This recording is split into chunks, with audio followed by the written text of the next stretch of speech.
still ordering for beer. Can I have another beer? No, they're still testing to see whether the lususu is on point. Oh, I need some powder.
You already know, we all hold different responsibilities in society, and it is important that while we take on these responsibilities, we are sure that we are preparing people that are going to take on after us in whatever responsibility it is, whether it is you as a secretary of a certain association, you're the lead of an organization, you're at the helm of an organization, at whatever level of society, you are a leader, yes? And because you are a leader, it's important that you leave a trail, yeah? And that you leave someone well prepared to take over you in the event that you have to step aside. So this session has been organized to help us appreciate what succession planning and management is. And our brother here, Kenneth Tumsime, is going to take us through what succession planning and management is. And if we have any questions, it's an interactive session. It's not a lecture, although we are using the lecture style. It's not a lecture, it's an interactive session. Let us share our experiences. With adults, no adult is wrong, yeah? So let us use this opportunity to share whatever we think succession should be like. And I now welcome Mr. Kenneth Tumsime.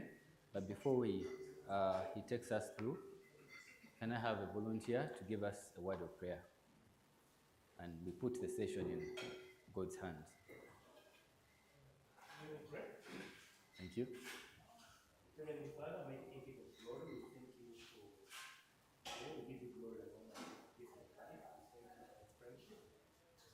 We thank you for this far that you brought us, mighty King.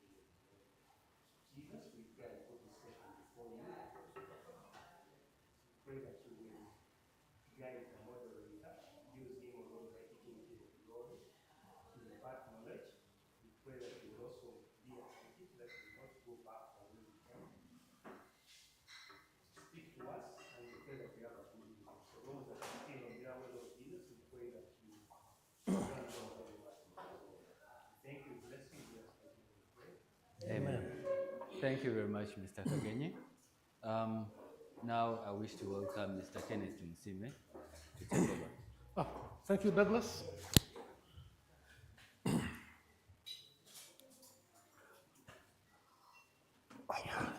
Okay, you're very welcome. Apologies for starting late, but with some of these gatherings, you tell people you need to be at 11 when the plan is to start at 3, because people have to, as we shall see, as we start discussing, people have places to pass and groceries to drop, different places. I'll just give one or two opening remarks before we proceed.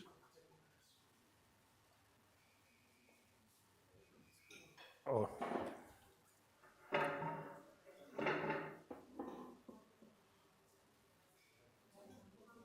Yes, Paul.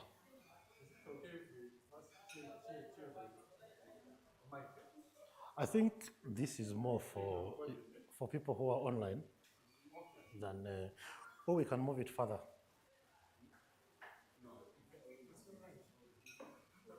Let's move it further away. No, I mean this. Let's move it. Okay, so maybe I'll just have to whisper. Okay, succession planning is a very interesting topic, and when it was mooted, I thought it was a very good idea, but a lot of people, when they talk about succession planning, they start thinking, who is dying, I'm still around, I still have a lot of things to do and whatever, but that is not what succession planning is about. I know when we start having our conversations, it is going to slide right into a lot of the things that you people are doing. Succession is not all about when you're not there anymore. Succession can be about what happens when you leave your job. What happens when the people whom you rely on, maybe at your workplace, when they're not there. Succession planning is about continuity. It's about how do you move on when a particular event has happened. Death is one of the events, but it is not the total sum of what succession planning is. And this is about the right time to start talking about it.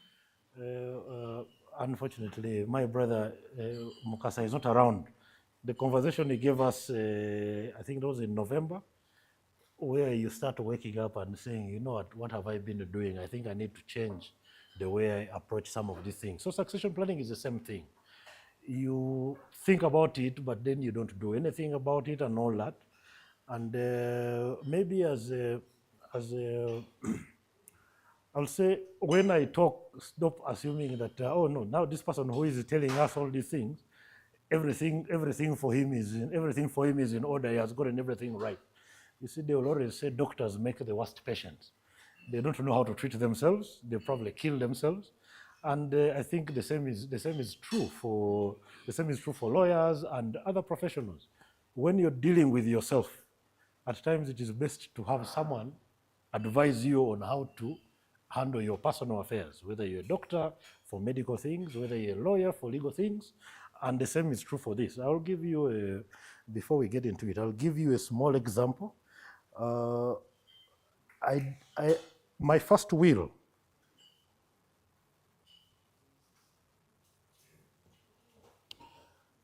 it took me about 4 years to write a will.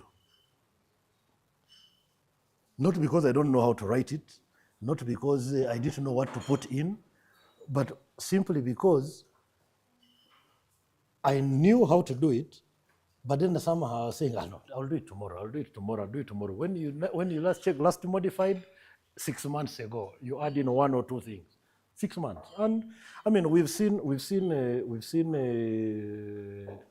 lawyers, judicial officers, and whatever passing away, and their estates are handled in intestate.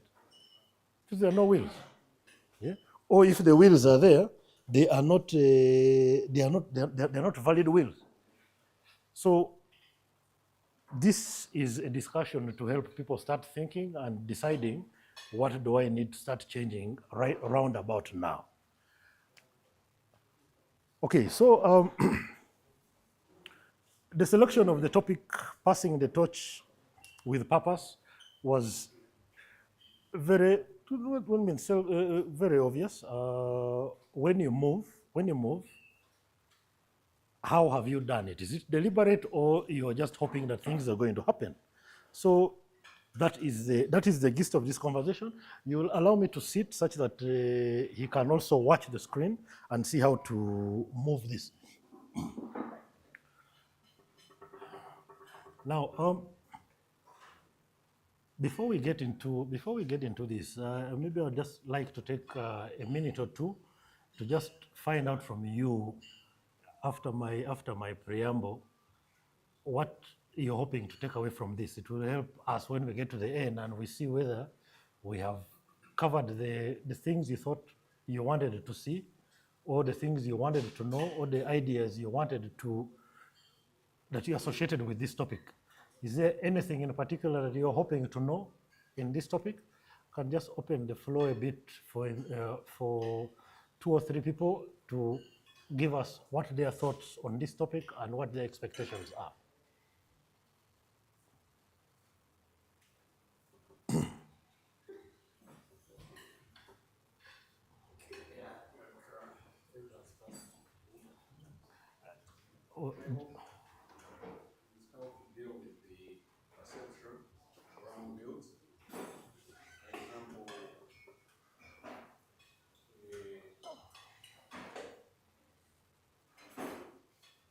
Speculation that when you prepare will somehow bring it closer. When you? This is the mic. It's not edible. Like this? Receive the tablet. Yeah, like how we don't yet have that culture of preparing wills. And among them is somehow when you prepare it, death is now, it's like you're giving death permission to bring your timetable closer. I don't know. I want to know how we shall deal with that at the end of this. Okay. Anyone else?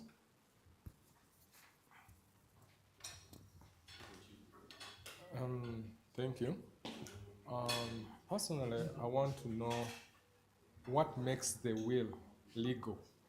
Because you talked about invalid wills. What is an invalid will? What is a legal will? What is a valid will? So I don't understand, because I may make a will and I think it is valid. And you say they are invalid wills. Okay. Do we have anyone else?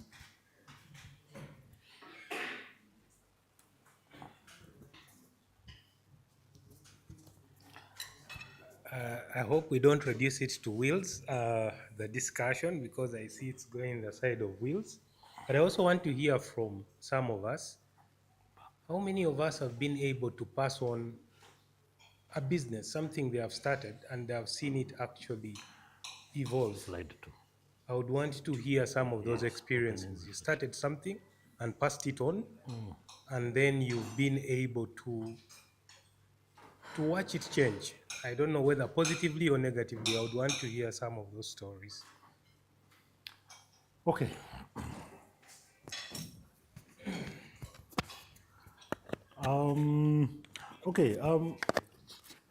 A couple of those things are going to be answered as we move along. I just wanted to have an idea, but again, from the comments, you can tell that succession planning is automatically moving towards wills and death. So, and you mean that is true, but it's just a component of it. So let's get into what my idea of succession planning is, and then I will try and plug in a couple of the questions that you have in relation to wills and the mentality of writing wills, or the idea that people need to write wills. Okay, I mean, we have been mentioning it here. I mean, with the exception of one or two of our cohort, but on the fourth floor, when you're on the fourth floor, you are no longer building for yourself. I mean, the chances are you have children, you've reached a certain level at your workplace, and you're basically building things which people depend on, whether it is your family or your workmates. So that is the transition age where you are beginning to have a lot of responsibilities, and for quite a number of us, they're even parents, yeah, who factor into this whole thing. So as I said, yes, people are getting senior in their professions. Some of us have teenagers. I mean, some have graduates, but the bulk of us have teenagers. People have started managing assets. Yeah, maybe there's a house here, maybe there's a farm here, maybe something which was inherited or something which you've built for yourself. We have colleagues who have built, we have colleagues who have bought properties and all that. So you're managing assets.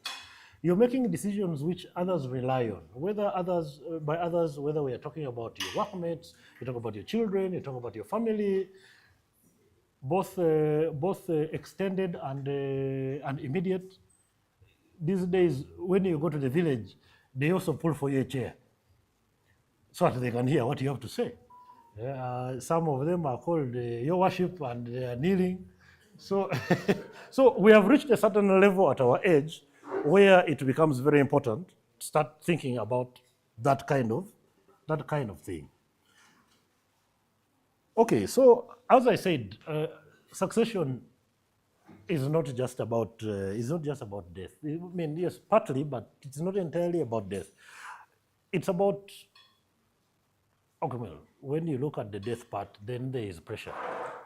If there was a sudden departing and there is no planning, there's pressure. So people are wondering, how are we going to move on? How are the kids going to continue going to school? How is this and this going to happen? So succession planning is just about continuity, and it doesn't even have to be death. It can be retrenchment. It can be you can leave incapacity. You can leave your job. You're there, but you're no longer as productive as you were before. And please feel free to marry this with Mokasa's discussion on what. Yeah, season of plenty. I mean, we're supposed to be in our season of plenty. So how are you planning for that period when there is nothing? So if there's no job, you're incapacitated. There are some people here at our age, they're still playing football. Maybe you break your leg and you can't work. What happens? Yeah, some people are still trying to play rugby. Basketball, at least I stopped. So anything can happen at our age. We are still strong, but we're fragile. If you are unable to work for any stretch of time, what happens to all the people that depend on you? And not just at home, but at work. What happens? So these are the examples. If life interrupts, what happens? If you're unavailable for any reason. I mean, there are people traveling, there are still some people want to go for CHEO, there are still some people want to go for masters, PhD and whatever. You're away for 3 years. And if you're doing a PhD, unless you have planned for a dry season, you're not working. So what happens at home? Will kids continue going to schools they are going to? Will your spouses continue living the life they are accustomed to? Or will they have to work a little harder to maintain what they are doing?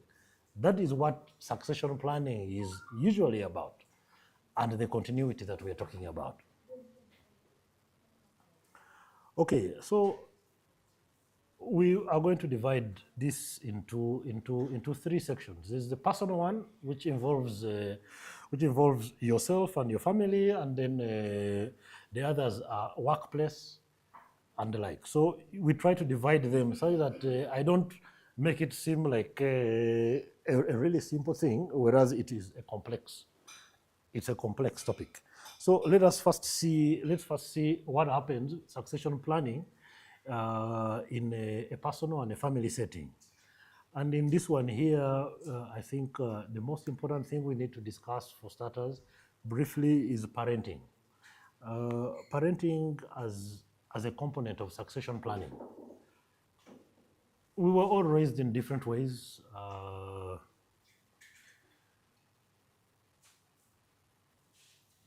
We were all raised in different ways.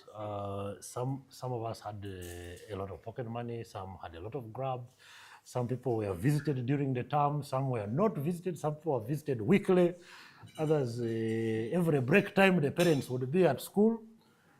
And the parenting styles were different. But now, as we've grown older, you start realizing that the parenting style that you were exposed to has a direct correlation with the way that you are living or you're managing to survive in life. And as a component of succession planning, the question is, and we're not talking about inheritance, but we're talking about if you have children and there's nothing to inherit, are they able to, have you taught them to be able to survive without all these bonuses that we are given in life? Decision making, values under pressure, responsibility, financial literacy, emotional stability, these are all small components. And when I talked about how we were visited at school and the pocket money and the grab, it encompasses all these things. We could not survive as well as the people who went to kinder before they came to college. Yes, because they were survivors. They knew how to live with almost nothing. You contrast that one with the people who flew in from Kampala parents. It was different surviving. Senior one was different. The people in kinder never realized that things, actually, for them, they were abroad. And that is the conditioning, that is the training. So you ask yourself, the way you have conditioned your family, and when I'm talking about family, it's not even just the children, even your spouse. Your spouse can be used to AC and whatever until the fuel becomes a problem, and say, please put down the window. Say, but my hair, the dust. All these small things. You heard about the child who refused to go to school because they were giving him very little pocket money. If that was my child, I'd probably been Luzira. But you see, by the time a child says, I'm not going to go to school because they've given me little pocket money, it is not the child alone, even the parent. You have been conditioning the child, you'll get whatever you want. So when their wants keep increasing, because the higher you go, the more you require. You remember Silk Club and all those things. The higher we're going, the requirements for money were increasing. So if your child wakes up and says, you've given me 500,000, me, I'm not going to school. 500,000 is what? About 30% of the school fee? So basically now pocket money is in tangible percentages of the actual school fees. So parenting, we'll not get into the details of parenting. And some of these things here are very nice to have conversations about, because when we all have children, and I think at times we actually exchange, say, but this son of man has become impossible. How do you handle it in your home? Now, I mean, there are some people who are proposing using axes and hammers and whatever. Others saying you stand in the corner and face the wall. People have all sorts of ways of handling indiscipline, and the ability of our families to survive when we're incapacitated or we are not there. That is the first stage in the succession planning. Can these people survive? Are you giving them the tools to survive? You can give them all that you need to give them. Because, I mean, if your life was difficult, there's no reason why your children's life should be difficult. Make it more comfortable, but more comfortable with rules, with obligations, so that they understand that if it is not there, I need to be able to survive. Some children, if there's no meat on the table, they're not going to eat. If it is just katogo or they are greens, yes.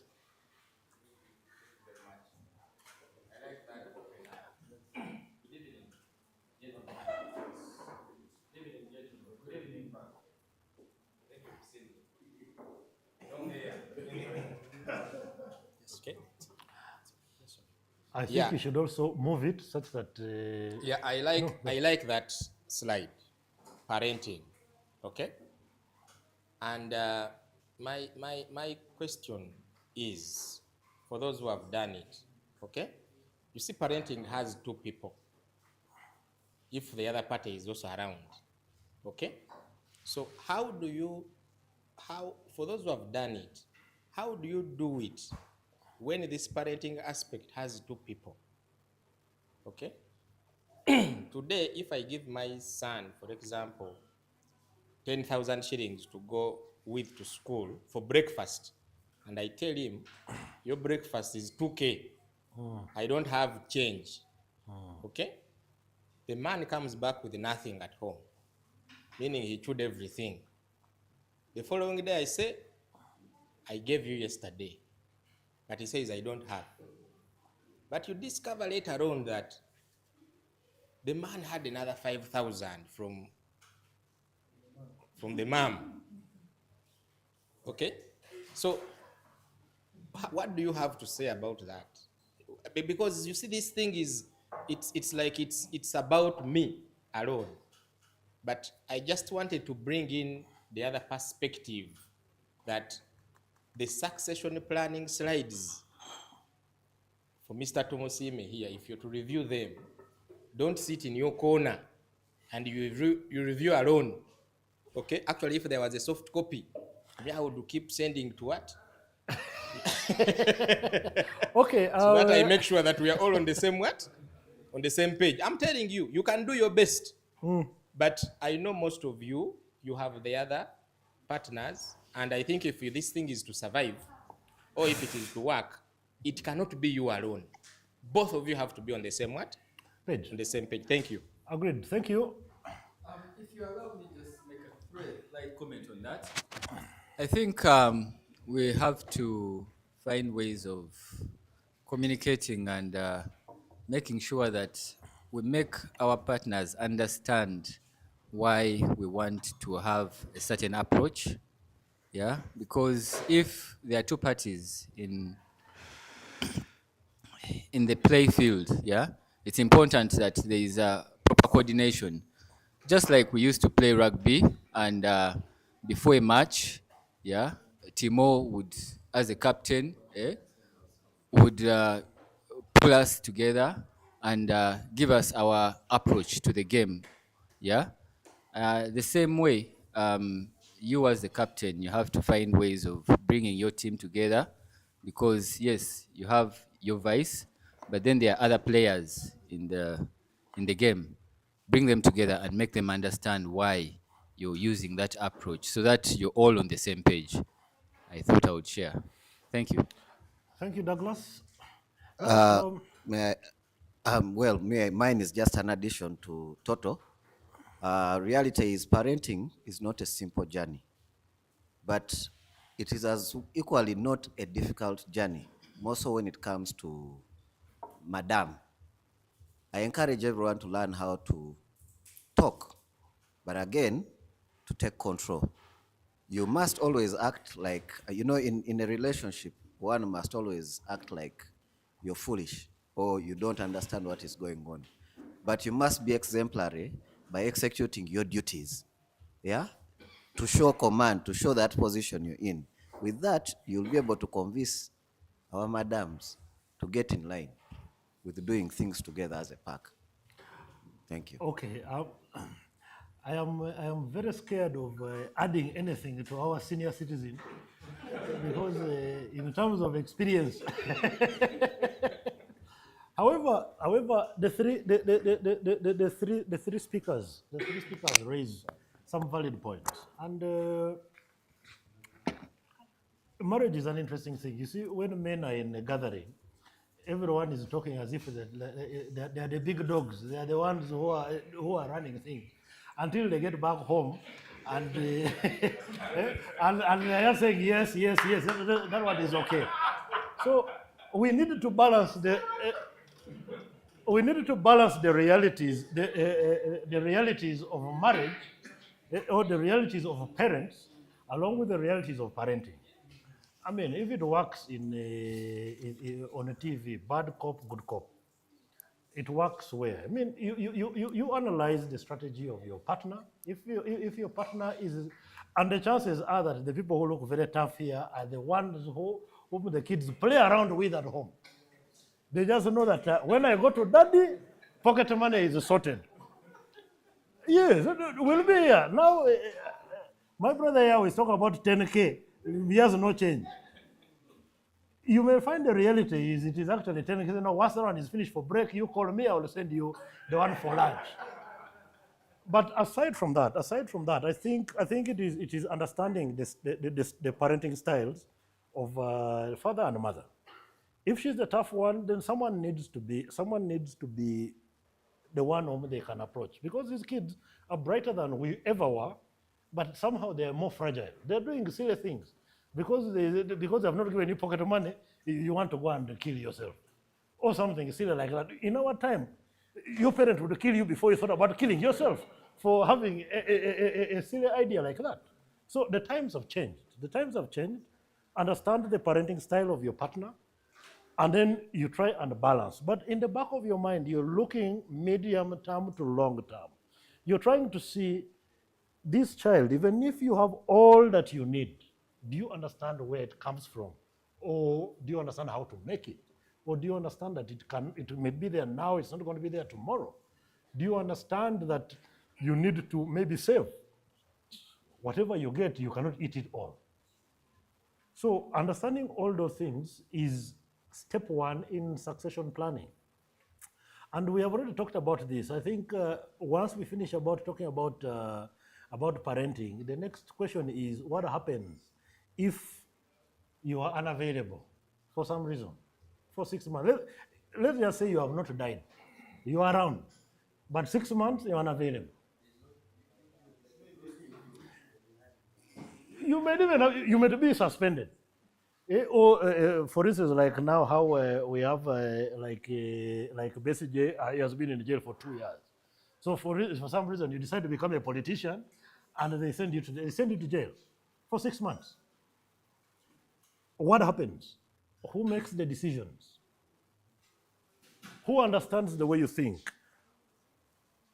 Who are the people who are supposed to take decisions in relation to your children? And are your intentions known? Are they documented? So this is an important thing to think about, because some people are in jobs which are clear. You know, I mean, 8 to 5, you get up, you go to the office. This is your job. But you see, if you are not there to do that job, your spouse is not going to come and sit in your office to do your job for you. Yeah, I mean, for me, I'm a lawyer. If I am not there for 6 months, my wife is not going to come and sit in my office. What is she going to tell the client? I've seen 1 or 2 people want to write wills. She's not going to be there and say, okay, let me write for you your will. You get what I'm saying? Your wife is not going to come to your office to do your work. Yeah? Paul, his wife is not going to enter his office. There are some of us who are business people. Some of us are farmers, some of us are traders and whatever. That one is possible. That one is possible. But there's some jobs where that transition is not possible. So assuming you are in a kind of job, or I mean you have your 9 to 5 job, which is as a result of your profession, but then on there you also have your side hustles. Now in your side hustles, who understands? Does your spouse understand, or it is your friend Gundi who understands, who will be thinking for your family? Those are the questions you ask yourself. If, for instance, I decided not to work today is the 28th of Feb. I decided not to work again until August. Not take phone calls from anyone, from your children and from your wife. You see whether they're able to survive. How would that happen? Will they decide things the way you thought they should decide? Have you been having conversations with your spouse and maybe your children about, say, oh, you know, this one, I left that plot there because I want to put this, I want to do this, I want to build it this way, or this farm, these animals, I've not been selling them for reasons 1, 2, or 3, and the like. Do they understand how you think? And now a lot of us who went to school, the so-called elite schools, and some people managed to get also wives who went to elite schools.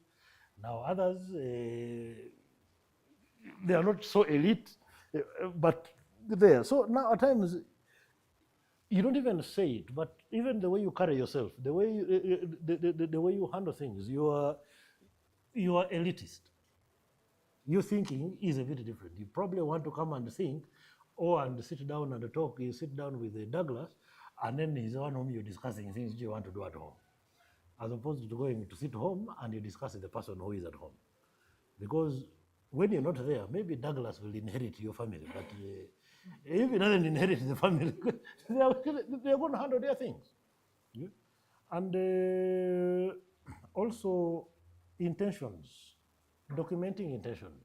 We are slowly and steadily easing our way into what kind of documentation do you have around that shows what you're thinking. Because I mean, if you don't write it down, you're simply hoping. You're hoping that your friend is not simply going to inherit your wife and sell the house.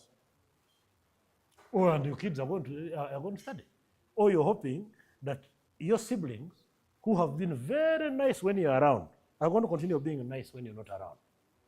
Or your parents. I mean, these are things.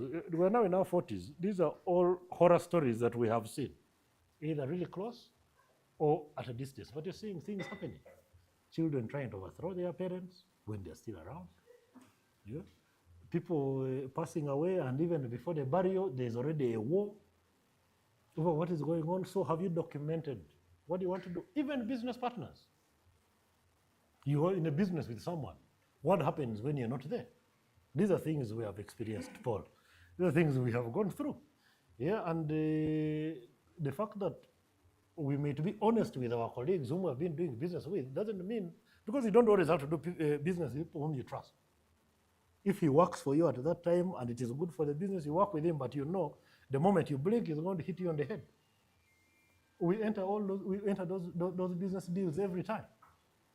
So that kind of thinking. So I want to leave you thinking about a couple of these things here on the family and personal level, while we move into the professional level and the leadership level.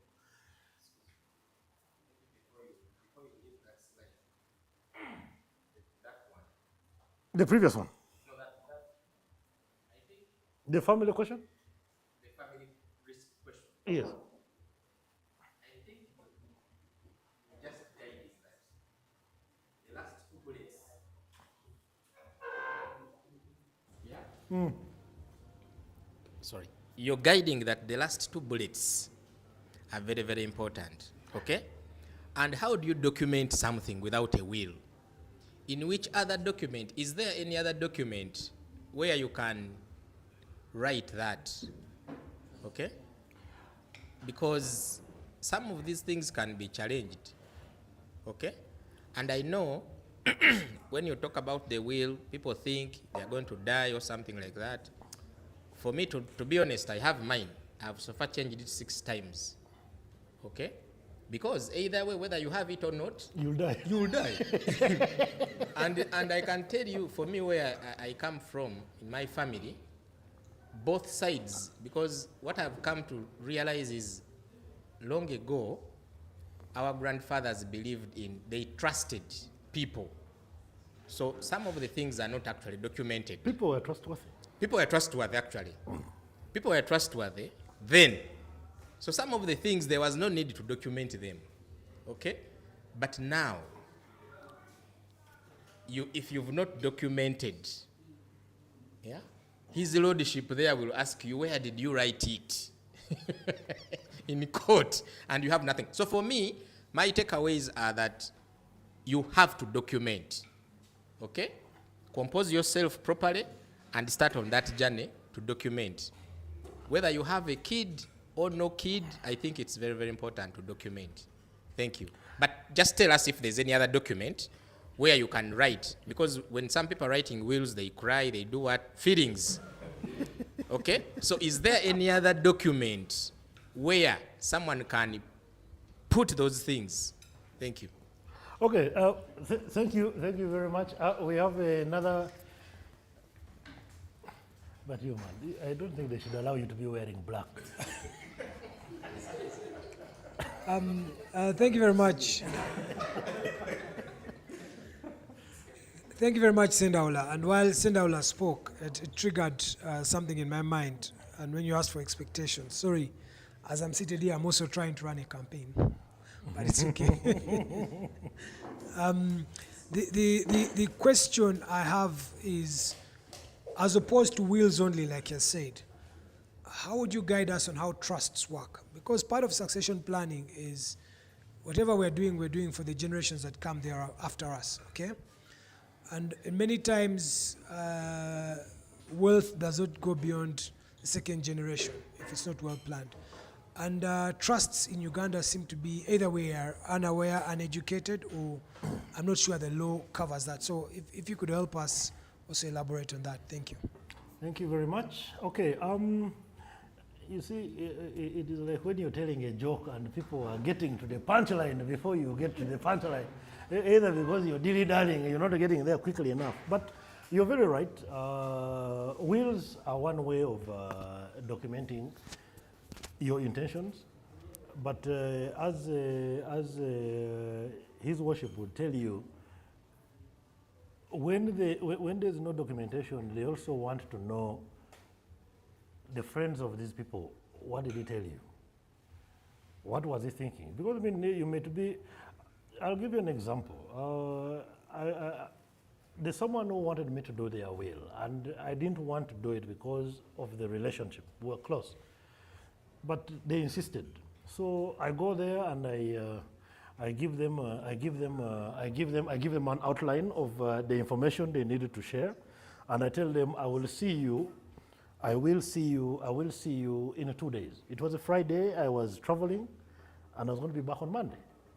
And when I got to my destination, I got a phone call. This person passed away on Sunday. So I'm the person who sat down with this person here for a couple of hours to hear their estate issues and how they wanted to move the things, but it hadn't yet been documented. But I had heard, and since I was not among the beneficiaries, I could come comfortably and say, you know what, no, I sat down with so and so, and they wanted this one to go to this one, they wanted this, and they wanted this. But you see, that is giving someone a little too much power. Because in there, you may even squeeze in things which were not there. Because I don't like Sebwami, and they left for him the house in Naguru. I said, no, Sebwami, there was a mansion in Kasokoso. That is the one which they gave him.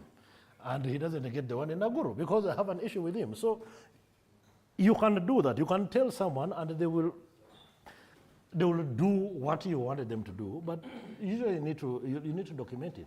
And getting to what Paul was asking about, the issue of trust. I'm going to talk about them. I'm going to talk about them in brief, and it just gets you thinking, because this particular topic is one where we are supposed to actually really exchange, because I'm not the authority on succession planning. I may not, like I told you, it took me a very long time to write a will, yet we have someone who has written 6. So you can see this is supposed to be an exchange about your personal experience in how you're planning for the time after you. The only guidance I'm giving you is succession is not about dying. What happens when you leave your job? Yeah, what happens? And now that is where we are getting to. But we are going to get to the issue of trust. We're going to get to the issue of wills. I know there were questions, what is a valid will and whatever. I will try and give you an outline on that. And since I'm not billing for this time, I want to give you the... Even me, I'm on succession planning. I need to make some... Okay, so let's move to the professional side. It gives you... Before I was just saying, succession is not just about death and whatever. And I was saying it's also about planning for where you are, where you're working and all that. And maybe it didn't seem to make some sense. Now let me try and make some sense of it. Maybe just a second before you move on to that, and responding to Mr. Sendaula's request for information about if there's any other document. I've known about a couple of families who have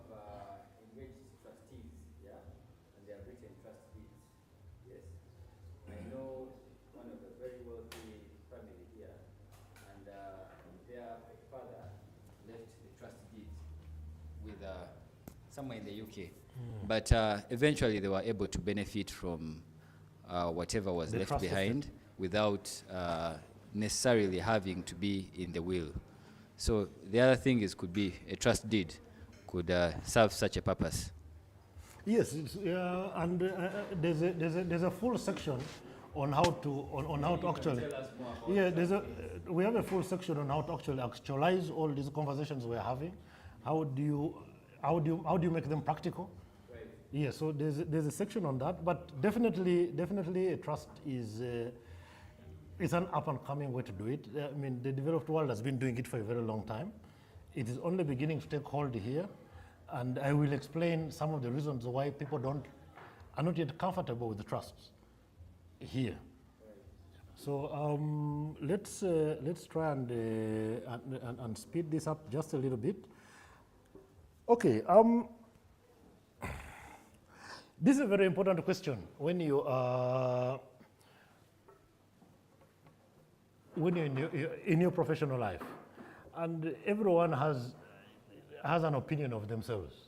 The question is, are you valuable or are you a bottleneck? And you need to be able to differentiate between these two. You may think you're valuable when you are actually a bottleneck. We are going to get it. When you're defining it, you just say you're just valuable.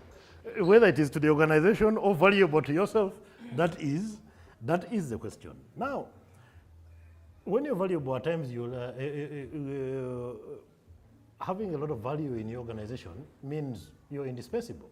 And when someone says you're indispensable, it may seem like a compliment, but it's not necessarily a compliment. Because we are not discussing politics, I'm not going to get there, but I'm sure a lot of you mad people are going to be making some analogies as we move along. Yeah? When someone calls you indispensable, it is not a compliment. It just means that you keep all the knowledge that you have about how to do things in your head. You don't share it. You operate with undocumented systems. If the systems are confused and whatever, that works for you because no one is going to get rid of you. Because where these documents are, no, you ask Sebwami, Zano knows where they are. Who has the keys for the office? Sebwami, normally Zano knows where they keep them. That doesn't mean you're indispensable. It just means you're a bottleneck. Yeah? And you are not training anyone to think like you. And you can even apply this one to the home setting, where you want to be the one who finishes everything. The TV, the remote is not working. You give it to daddy, Zano who knows how to fix that one. Switch on the TV, but DSTV is not on. But we need to do this. Everything is centered around you. And you go back to the other question. If you're not around for 6 months, what happens? So at times when they're saying you are indispensable, they're telling you, I think you need to do something about it. There has to be someone else who can do the things that you do, or who can try, or who has been with you watching how you do those things, so they can at least attempt to do things the way you are doing them. And of course, when we get to this one here, now we start figuring out about what is the definition of a leader. I mean, leader in itself is a very strong word, but leader in this generation that we live in has started carrying so many different interpretations. Now, to say leader, you always need to qualify it. Is it a good leader? Is it a strong leader? Is it a bad leader? Because somehow someone is going to lead, whether they are capable of leading or they are competent to lead or not. Leadership maturity. True leaders, strong and confident leaders, are normally those who will build capacity, who will share judgment, prepare successors, and document systems. If you've been working in your position for a decade, and there is no one who has vision to take over from you, you have failed as a leader.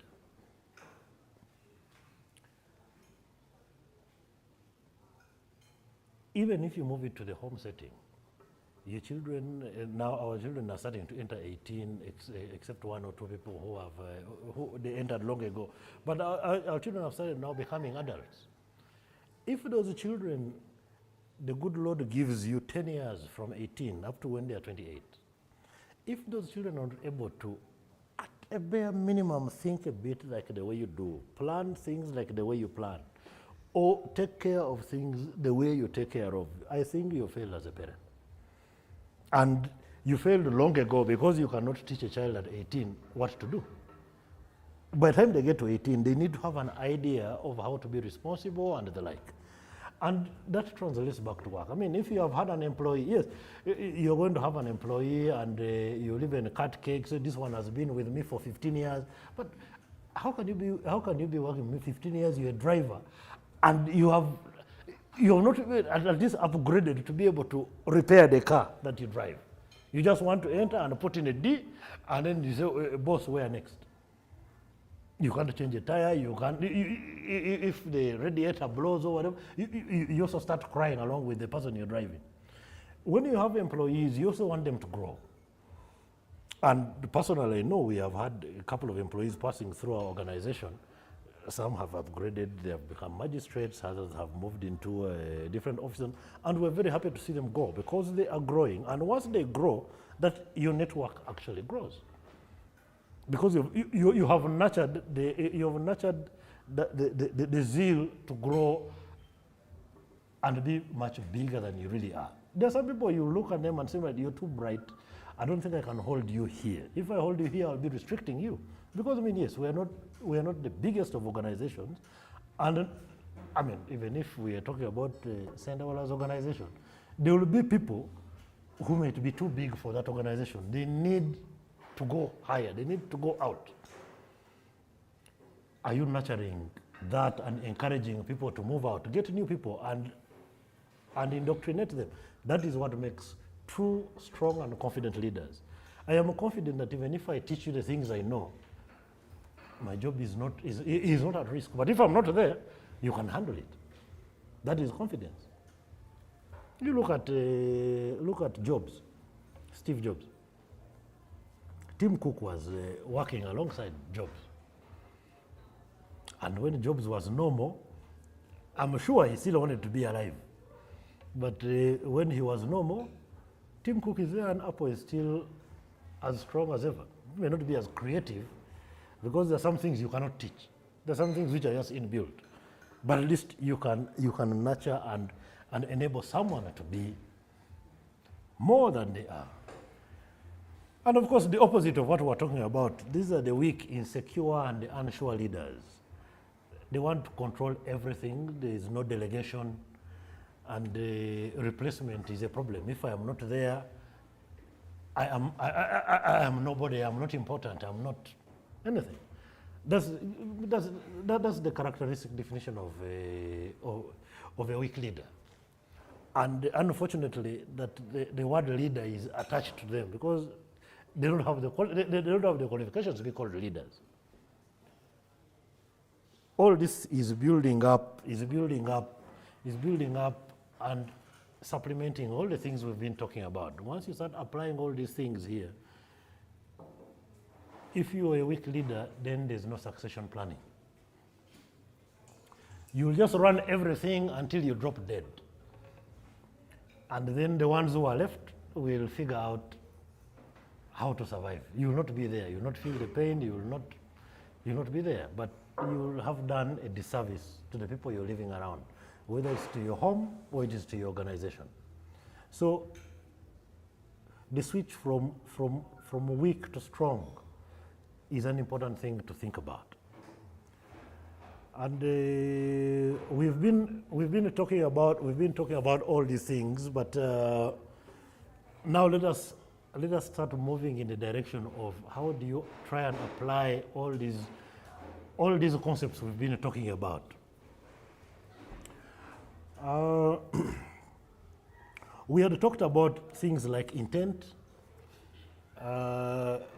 wishing that when you're not there, things go well is one thing, but the ability for them to go that way when you're not there is something else.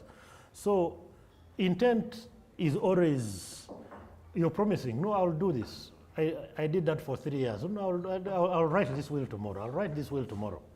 3 years. It was not done until I woke up one day, and I mean, it took me 30 minutes to realize I need to work hard, because you know you cannot lie in a will. You cannot give out what is not yours. So you start realizing I need to work hard. Structure. Once you have the intent, you need to move from verbal and I will do this, we shall figure this out and whatever, into something that is tangible. And when you move from there, you're moving into the structure of succession planning. And the structure of succession planning is you'll either write a will, you can set up a trust. There's many different kinds of wills. There's many different kinds of trusts. Business continuity, this essentially means if you are in business with colleagues, with friends, with the business partners and whatever, there needs to be certain documents which continue that business. Over and above these other will and trust. Because remember, if you're working with the two people, if you're working with one person, if you're not there, the continuity of that business becomes a bit problematic. And however much you trust a person, when you're not there, you are not sure, you are not very sure that what you put in that business is going to come out. So you should have continuity documents. Either in your will, you're talking about all the businesses in which you are, and I mean the structure of a will, this person owes me money, I owe this person money. And once you keep updating, the people who owe you and the people you owe money, they keep oscillating, they keep fluctuating. And if the person who helped you draft your will doesn't have a lot of foresight, you may need to do a will every 6 months, because the things are fluid, they keep changing, So you just have to understand that if it is not written, and I think I mentioned this before, if it's not written, it's just it is not a plan, it is just a hope. You're just hoping something happens, or something good happens, or nothing bad happens, you're just hoping. You need to structure by putting something down in writing. Can you help us weigh into the options of, I heard you talking about if you have a business and you have a business partner, then you say business partner or business partners. There's a training I attended, and the facilitator actually told us that as you age, okay, learn not to have businesses with one person. You may do something, you and buy your coffee. So have business partners, at least 3, 4. Okay, so can you weigh those options? Which one do you think is better, or it depends on the person, the character of the person? Okay, all I can say is there's no one size fits all. It can be business partners, and all of them mess you up. It can be one business partner, and he actually comes through and takes care of your interests. So whatever you do, I think ultimately trust. The only person you can trust is yourself, because it is only you who knows what you want to do, and you will even know that you're telling yourself a lie. You will know that.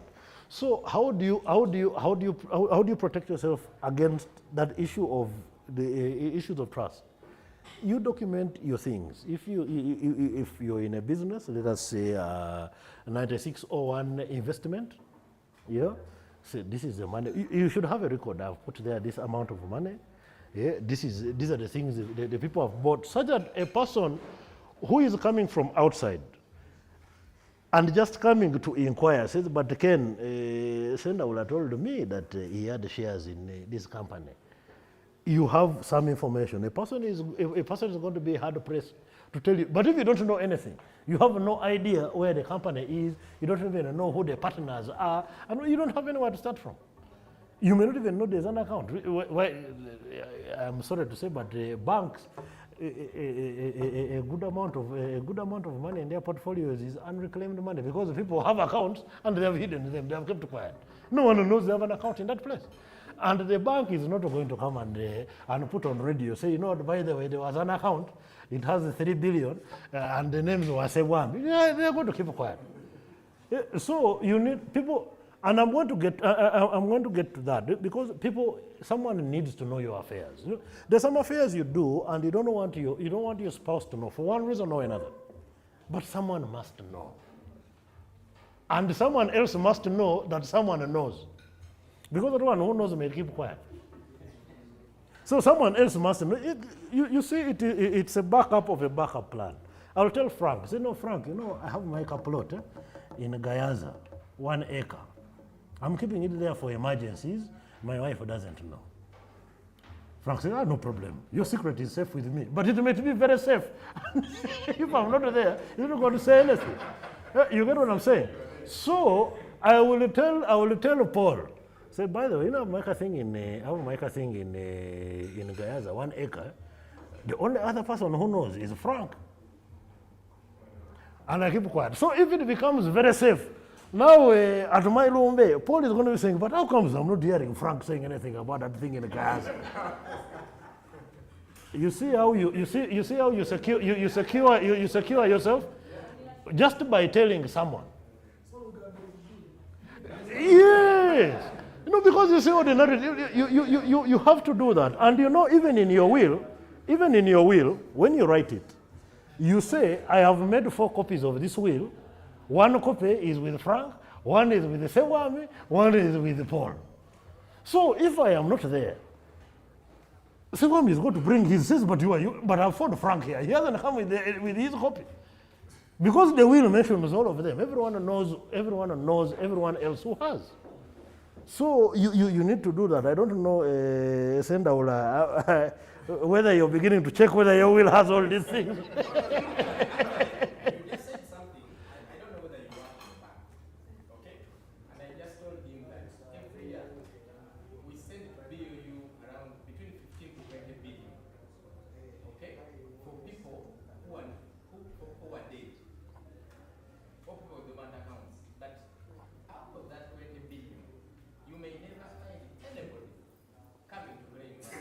And people are suffering.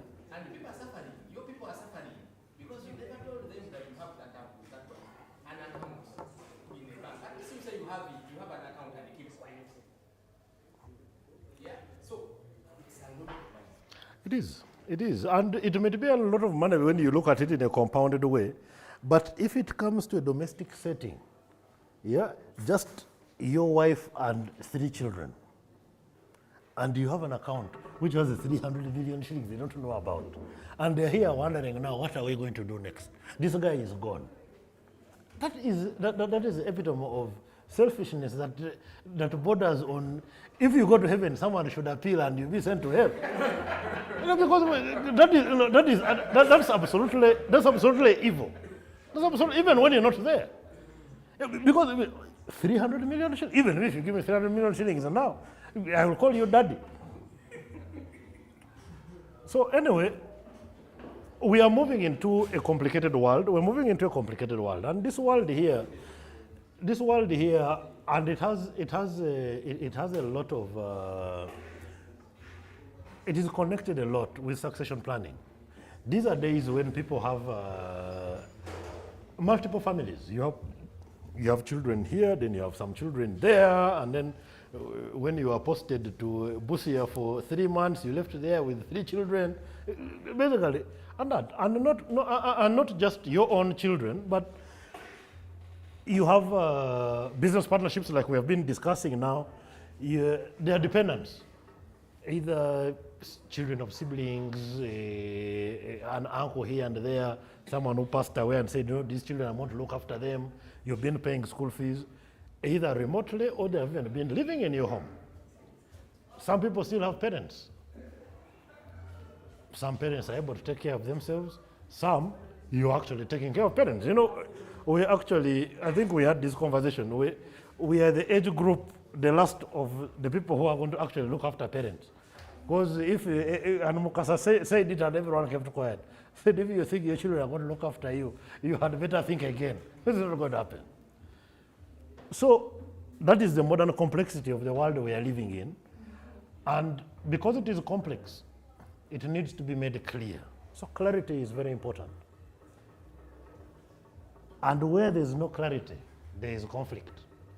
Now the children you've been paying school fees for, the children of the brother, of the sister, of the gatekeeper's husband, when you're not there, they are now the ones who are fighting with your kids. Say, but this is our house. Our house.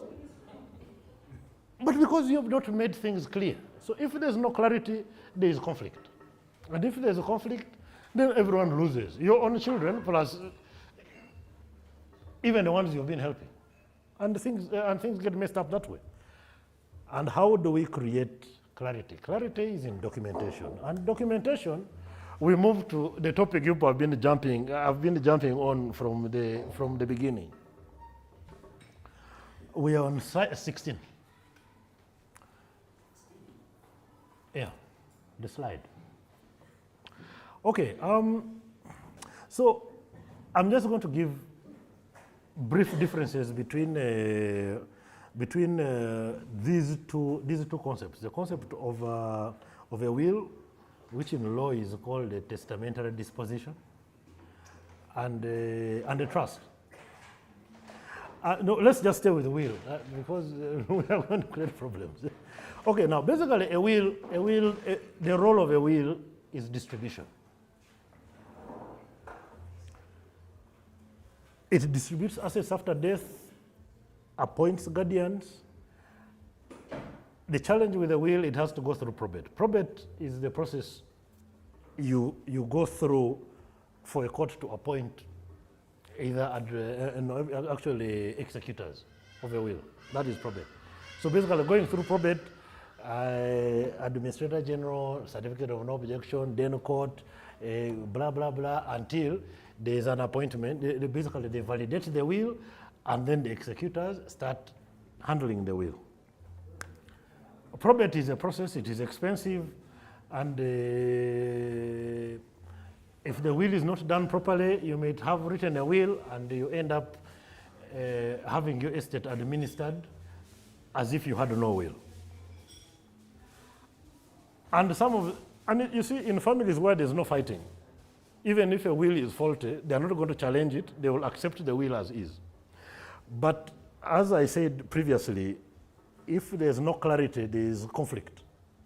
You're going to find people complaining, no, this will, when he signed it, he was even mad already. He couldn't sign the will. These things happen. We have seen them happening. What is happening to Chiwanuka? Yeah? How does your child, you've raised businesses worth billions, and someone can come and call you mad? How?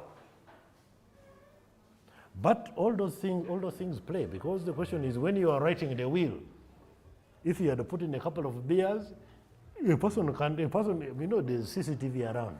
Now if I got to write a will, they said, this guy had drunk 8 beers.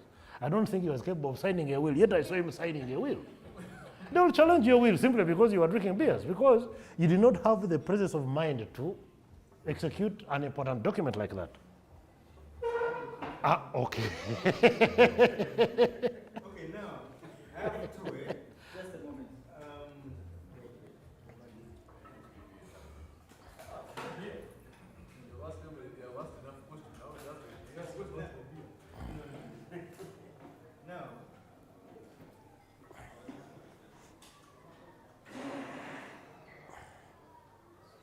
Now, And let's say,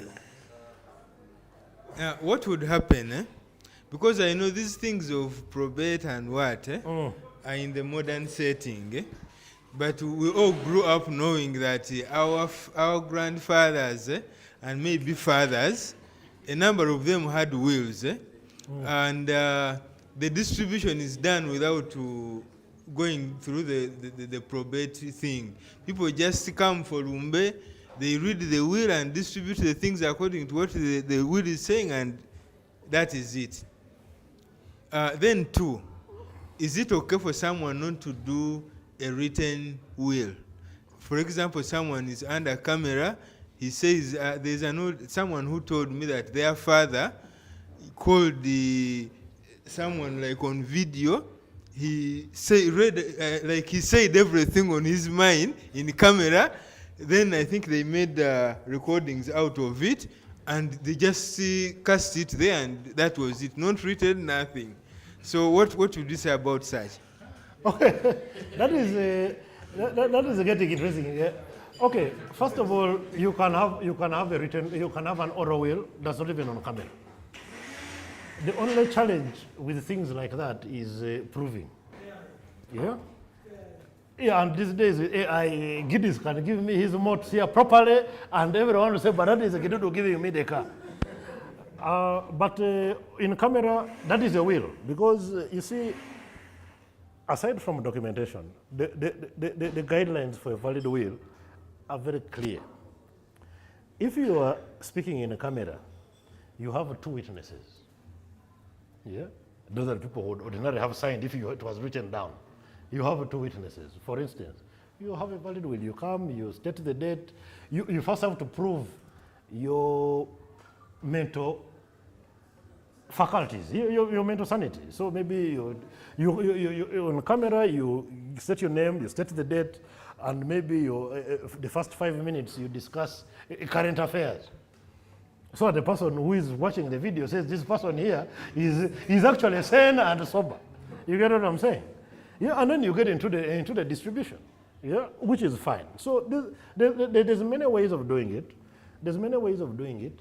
And the bigger the estates you're distributing, the more complex the systems.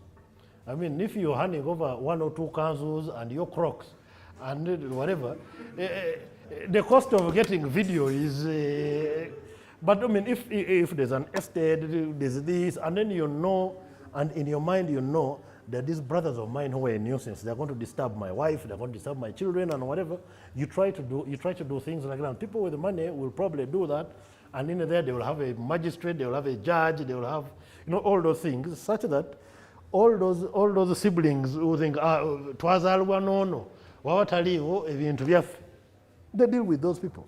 Because that's how they age out your spouse, they age out your children from your properties. So those are possible. I'm actually going to get into that. I'll try and break them down in brief, and then for more detail, we can always have conversations when the discussion is done. So I suggest if there's something that is really, really biting, you can note it down and on the side. You can say, no, but this one, I need it to be explained further.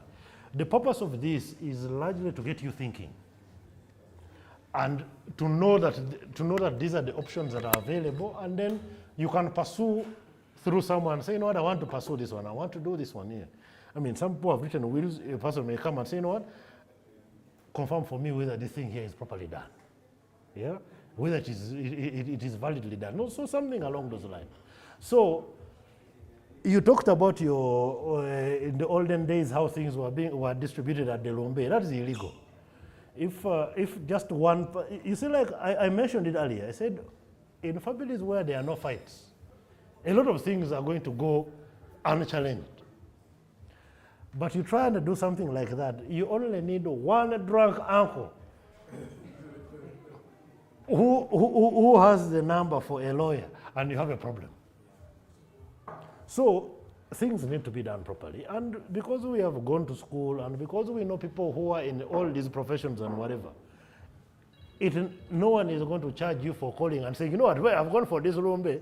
It is my uncle, my very close uncle, they're trying to do this thing here like this. Is it legal? Or should I advise them to do it in a different way? Any of us is very happy to tell you, no, do you do it this way, do it this way. If you don't call me, call Frank when he's not in court. You call him and say, no, this is happening. Do you think they should continue like this, or they should do it in a different way? That's why you have peers. That is why you have coordinates who studied all sorts of different things, who have different levels of knowledge. So you can inquire, and people do not move in the wrong way. That is wills. Trusts are different. By the way, some wills essentially start as trusts, especially if there's a will which prevents distribution of assets until children reach a certain age. Automatically that will becomes a limited trust after a particular age. But trusts are basically for managing. And even with that example, of someone passing away and children, let's say maybe the youngest is 10 and you want them to reach maturity. So basically the holding pattern of property, that is not distribution, that is management. And that is what a trust is. That's the difference. A will distributes, a trust manages. So a trust manages assets during, actually, if you want to set up a trust, it's better you set it up when you're alive and you see how it works, so that you can refine it, so that when you're not there, wherever it is you are, you know it is working. A trust also controls issues of timing. You see, you might be a parent with notorious children, and you're saying that these kids are useless. If they get into my things, the things are not going to reach Christmas. So you decided to control them. So the things are all there, but they cannot touch them. Either you set milestones for them to hit, or you set timeline. Say, you know what? After I am not there, there is going to be no sharing, no dividends or whatever for the next 2 years, while everyone organizes themselves. You get what I'm saying? So a trust can control timing and access to property. You can actually skip your children and give everything the grandchildren. If the children are just there, they are kwara. You say, but you have a grandchild. I know some people here already have grandchildren. So you're already saying, you see the grandchild looks very bright, whatever. You say, no, these children are useless. These things are going to go to the grandchildren. So a trust can do that. And also, and especially, and like I said, minors and vulnerable beneficiaries. You probably want to take care of your parents, but you're the only child whom they thought had some sense. You know, the ones with the money are the ones who have sense. So you're the one who has been taking care of. So they say you have some sense, but your siblings are just waiting for you to die, and then they even cut the money that was going to the parents. So a trust will help with that. When it says, you know what, the revenue from this trust, some will go here, some will go here, some will do this one will pay rent for this one, will do medical bills, blah, blah, blah, and this will stay in to grow it. So a trust is about management, a will is about distribution. I will break this down just a little bit when we're getting towards the end. I don't want us to come to the end before all the general information has been circulated. So if you have some questions on the wills and the trusts, I will field them a little later. Now, this section is essentially, we're essentially talking about why do people have issues with succession planning. And the first, one of the biggest issues, and we talked about it, not in this way, but one of the biggest issues to succession planning is ego. You want to be the center of everything. Everything emanates from you. Nothing happens without your say-so and whatever. So you don't do succession planning. You want to be in control. The identity, this is the boss. So you answered this question of who are you if you're no longer central? And your answer was no one. So you want to stay central. So you don't do any succession planning. You don't empower anyone to walk in your shoes if you're not available. And essentially, this is the biggest barrier to succession planning. The others are maybe you assume that if you do succession planning, you're going to die next week or tomorrow but one. There's superstition and all those things, but I tried not to bring those ones up because I'll be insulting your intelligence. We went to the same school. So if you are superstitious about planning for succession, then maybe you would have gone like to Sumak or Budo, and it would have been okay.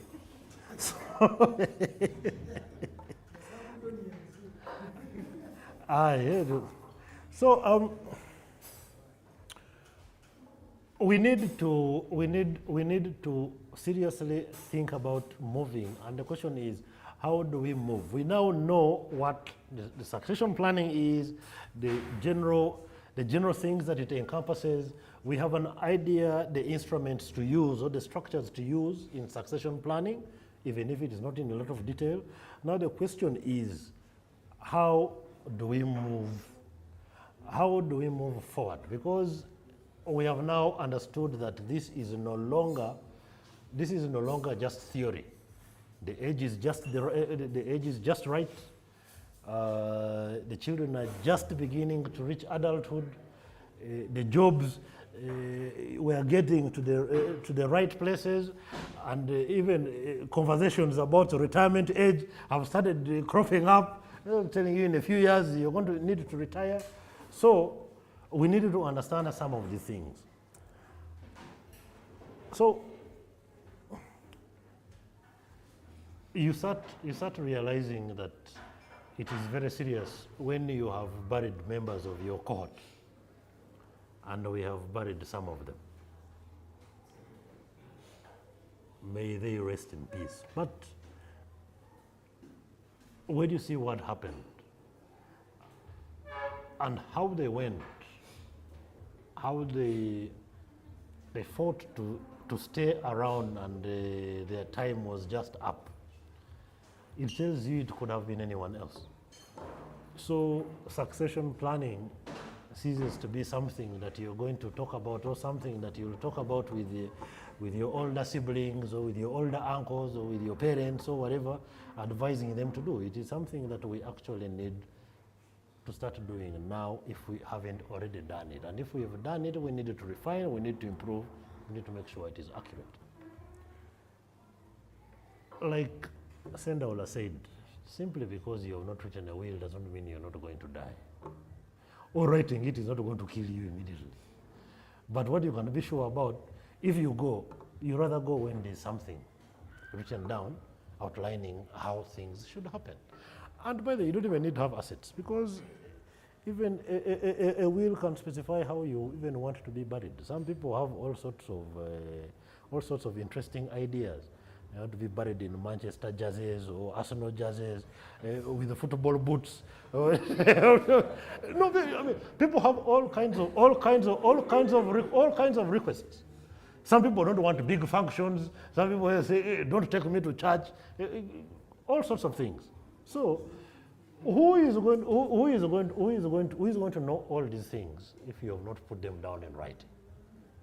You need to, and the time is now. So what do we do? 2026, we have finished 2 months of 2026. So there's a nice clear 10 months of this year. And in there, you need to do a couple of things. If you haven't done, if you have written a will, just go and peep at it. And that includes me. I need to go and look at it. I need to go and look at it and try and update it. Or I tell my lawyers to be serious and put me under pressure. If you haven't written it, you need to write it. And if you need to write it, you either have lawyers. If you don't have lawyers, you can reach out to us. Even if you have a lawyer, you can come and be given advice. You say, you know what? When you go, do 1, 2, 3, 4, 5, 6, 7. Yeah, these are the things you need to do. Cover those things, get it done. Even if it's not in detail, get the first draft out of the way, 1 page. Get it out of the way, such that if you're on a border heading home and something happens, at least there's a document which is written. Then you can do an elaborate one after. If you have minors, and many of us do, let there be guardians who are appointed over and above the spouse. Okay, I know now for us men, if the spouse goes fast, God forbid, you probably get another wife. Eventually, you'll have none, or you probably get another wife.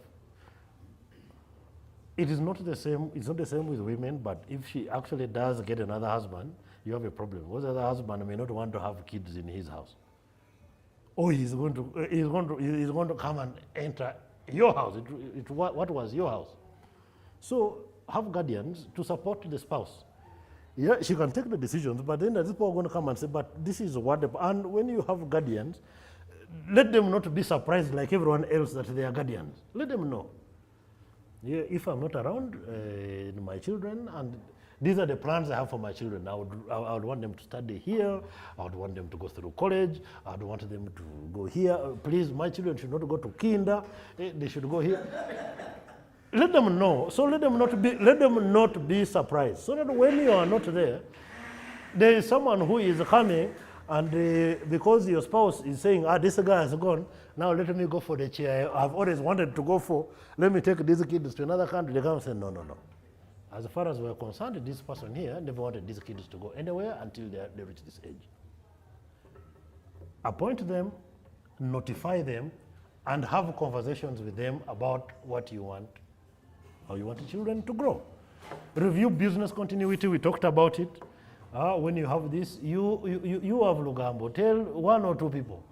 And so if you tell Dixon, you also tell Pence. So if Dixon keeps quiet, Pence is going to say, but Dixon, you are here, why are you quiet? They told you about this thing. Something like that. That's business continuity. Always ensure that someone trusted knows key information and its location. Can we move to the next slide, please? Someone trusted, but you see, the person is trusted when you're around, so you have no idea what they're going to do when you're not around. So you let them be several trusted people at tiers.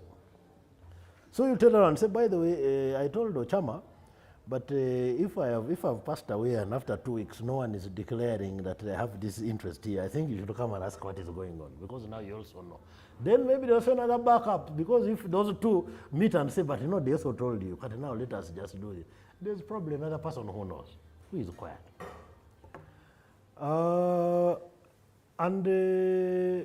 This year, aside from this conversation we're having, you need to have a succession conversation with someone. It can be a friend, it can be your spouse, it can be if the children are getting a little older. Kids of these days, it's not really advisable to show them this and this and this, and assuming it is theirs. They may be the one to accelerate your demise. If you're delaying, they are receiving things. But you need to have these conversations. Succession, and if you notice on the forum, when Tari was trying to be his usual self, I told him, I said, but Tari, we have had these conversations before. You come, because we have had these exchanges. What does he want to do with what does he want to do about his children? Where does he want them to go? Where does he see them going vis-a-vis what he's doing now? Where can he invest so that they can derive some? We have had those conversations, and it's important to have them. And this group here is a very good group to have these conversations, because everyone has the same worries. Aside from 1 or 2 people who already got there before us, but now us who are also growing old, we're having these conversations. You're worried, I'm doing this. The kids have now started entering 18, 19. How do I handle them? How do I do this? The wife has started doing this and that. Have these conversations. It is very important. It's important to have these conversations. And as we wind up, because I want to give us some good time to have a bit of a back and forth on some of the things in a little detail. We just need to remember, as we close, we need to remember we are not in control of when we are going to get out, when we are going to check out. But when you hit 40, the chances are that there are more years behind you than ahead. The chances. It is the reality. I mean, you've closed the 40. Touching 80 with all the pork, the ribs, KFC, it is going to be a very difficult thing to pull off. No, those ones are okay. So, whereas we cannot control when we check out, we can control the stability of what we leave behind. We have a lot of things that we can control. The things that we have put together and how they are disposed of and how they are handled, how they are managed. We are definitely firmly in control of that. And it would be remiss of us not to sort that one out. Succession planning, as we've said, it is all about continuity. It's all about continuity. And if you have been any kind of manager in your workplace, steering the corporate ship in a particular direction, that is succession planning. That is succession planning, and that is what we have been looking for. That's what we're talking about. That is what we need to do. That is what we need to handle, yeah, such that we do not insult the school fees. How much do we used to pay? What, 230,000 school fees? About 200,000, and that was a lot of money. That money which our parents paid, and it was not coming from near. Yeah? That money which our parents paid, we should not insult it by not being intelligent enough to steer our ships properly.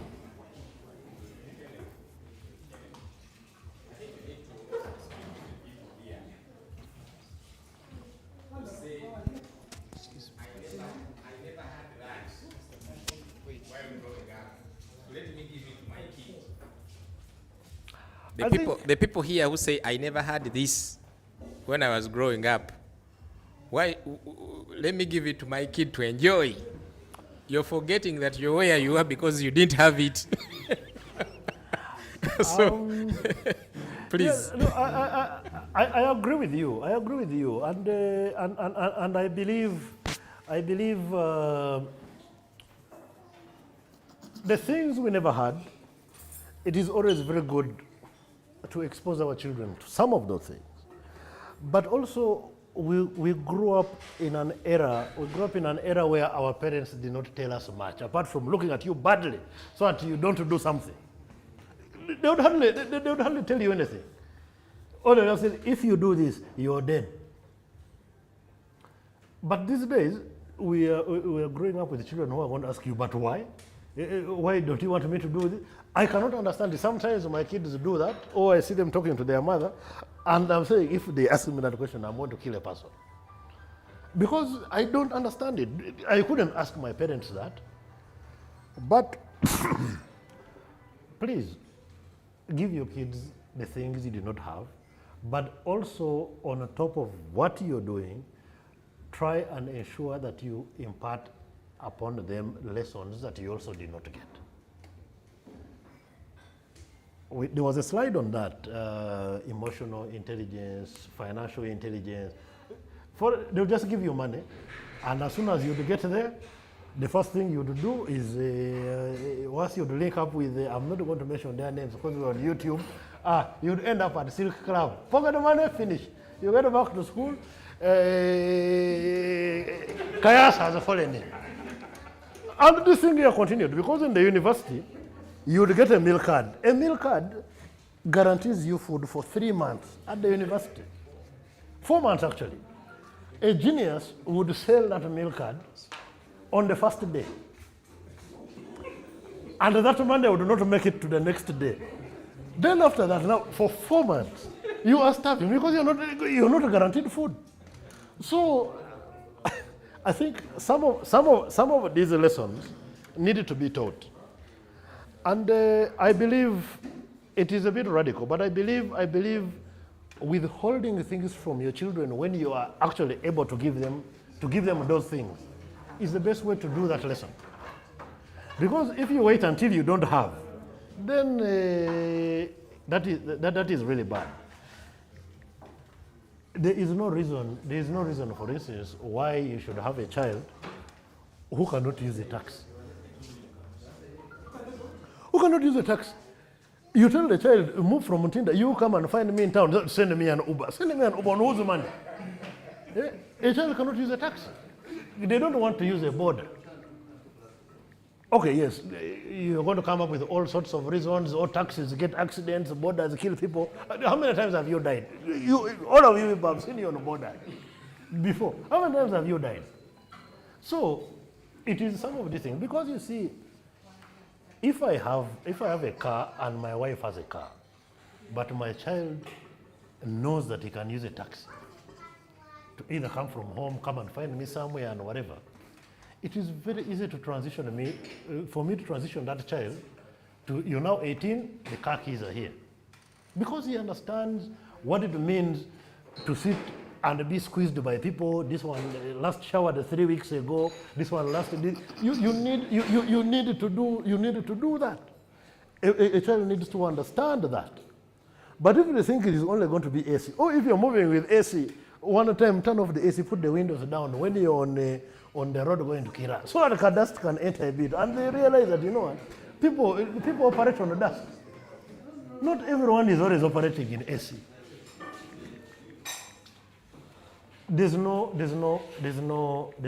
hard and fast rule for trying to get these children mature enough to survive on their own. But when I look around here, you see the beauty about people whom you studied with. However high they have gotten, however mighty they have become, however big they have become, however small they have become, we understand where we have come from. And when I look around, I'm just seeing survivors. Because we had to survive. We had to hustle, we had to survive. We had to be very creative. I'm sure there are some people here, it's unfortunate we don't have like a Dr. Stone here. You want to say, but now this is a person whom I give my life to when I'm in the theater. Yes, because he can finish you. You're practically giving him your life and saying, Dr. Stone, my life is in your hands. No, but not just that. I mean, myself, people are saying, but there's a guy representing you. I don't know whether it is a good idea. Because you know where I came from. You saw me when I was there. I mean, we are supporting our brother here to become a president of his professional organization. But we remember the privilege there. The man had a plate. So we've come from far, and we are actually survivors. But there are very few of us who will confidently say that our children are survivors like we were. We have tried to shield them from some of these things, and that's because of that. That's the way the world is. Yeah, the world is now mad. But within the modern world, we can always find ways of imparting some bit of discomfort to help someone understand that life is not a toasted bread with butter.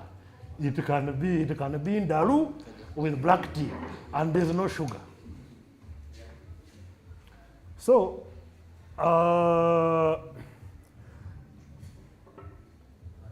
we are going to get into a bit of a Q&A. I mean, a lot of the questions are answered. I know there's like 2 or 3 really key ones which you really want to break down. But while you're there, you just give it some thought. What stood out for you? What is something that you probably did not know, or you hadn't grasped or understood properly, that has now become a bit clear? And most importantly, what have we shared here that you don't agree with, or that you think would be done a little differently? And while we do that Q&A, I will say thank you so much for being attentive. It is never easy to present to your peers, because if you tell a lie, they will call you out. They will call you out without fear or favor and tell you, I know that one, no. Yeah, and if you overblow it out of proportion, they will also tell you, no, I think this one you're exaggerating. But it is always very engaging, because you have to prepare and present something that is topical and is impressive. So while you think about all those questions, what you take home with you, just remember, if something interrupted your life at this moment, and I'm not talking about death, anything, we talked about incapacity, job loss, this and that, would the people who depend on you experience stability or confusion? Everyone can answer that question in their head, and it tells you roughly where you are. It tells you roughly where you've reached and where you are going. Thank you very much.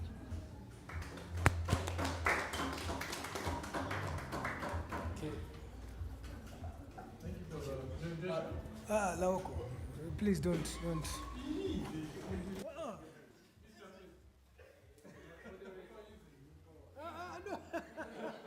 Even before elections. Firstly, Councillor Ken, thank you very much. It's a vote of thanks. Thank you.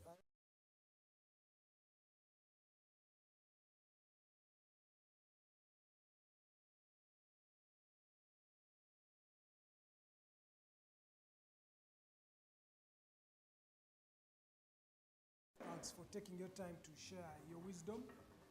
And your profession and mine bore a lot on the confusion of succession planning. Yeah. One of the things I want you to kind of highlight on is how do we set up trusts? Because for me, that's something that I really want to understand better. I have a will, I'm yet to update it, but I wrote this will quite a while back simply because I used to work and I was always on planes. So every time you're up there, you're in God's hands at the very best. So the question is trust, because as you stated, a will distributes, a trust manages, okay? And a trust would come in handy, especially when you have minors, okay? Yes.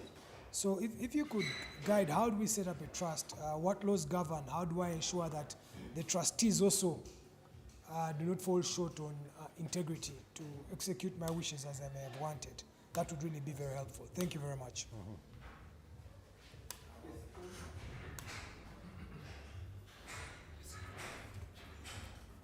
They'll show you who is powerful. It's on. You don't need switch on. As long as the light is on, that's on. 40 plus. Not easy. All right, thank you, Kagaju, for that presentation. I only have two questions. First one is, do you write a will in consultation with Madame, or it is a secret affair? Okay.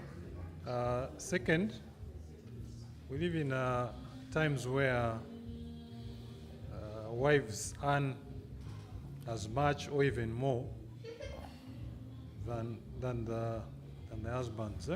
Traditionally, the man writes the will, the wife is a beneficiary.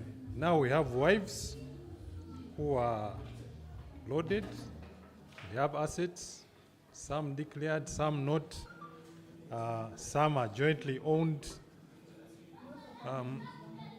What happens?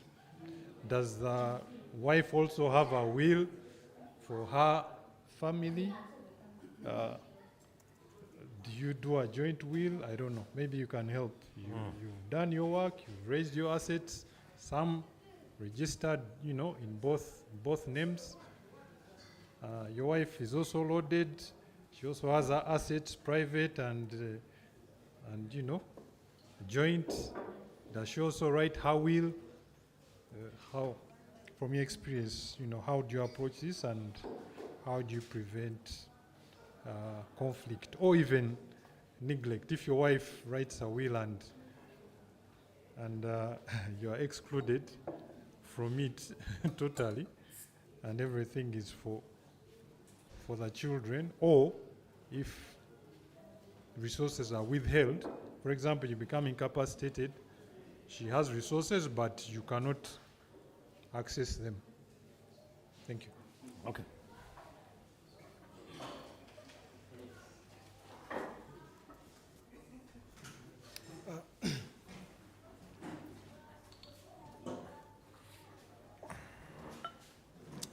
Council, thank you.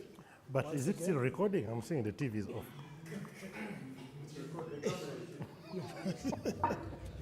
Yeah, Council.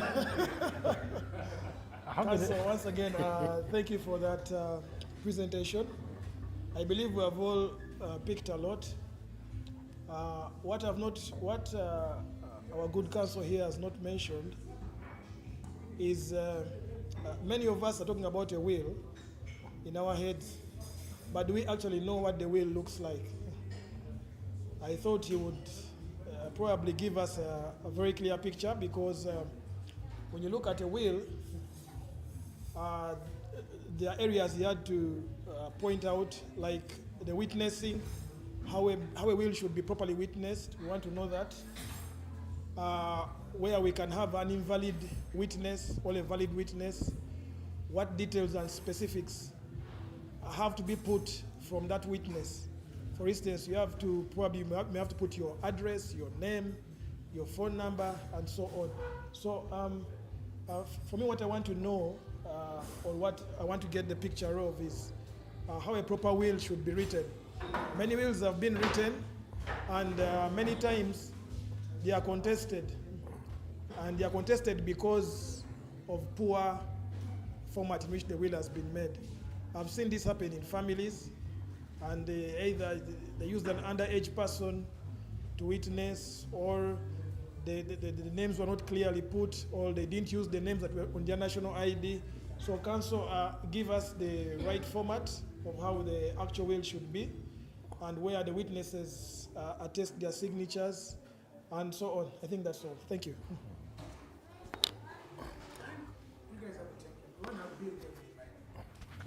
Yeah. I don't know which year that was, because the law has the law has changed. We have Okay, we'll take one more question.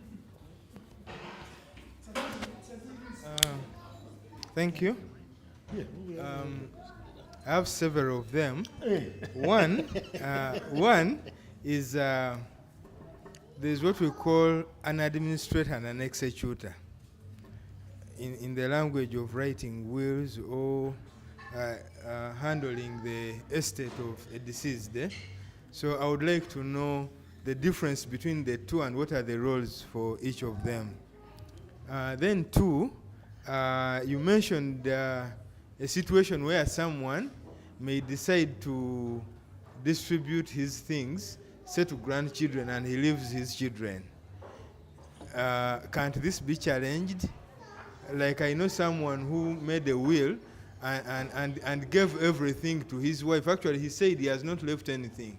Everything belongs to the wife. So now, of course, now the children had to run to court saying, no, we cannot, our father cannot leave us with nothing, and say that he has left everything to the wife. Then there's something about expiry of letters of administration.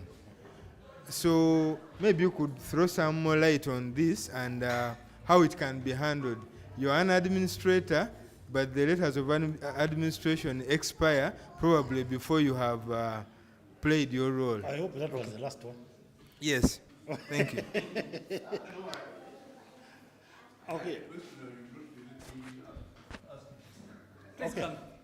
You come here. That will be the last one. I handle these ones, and then the others we can discuss over drinks.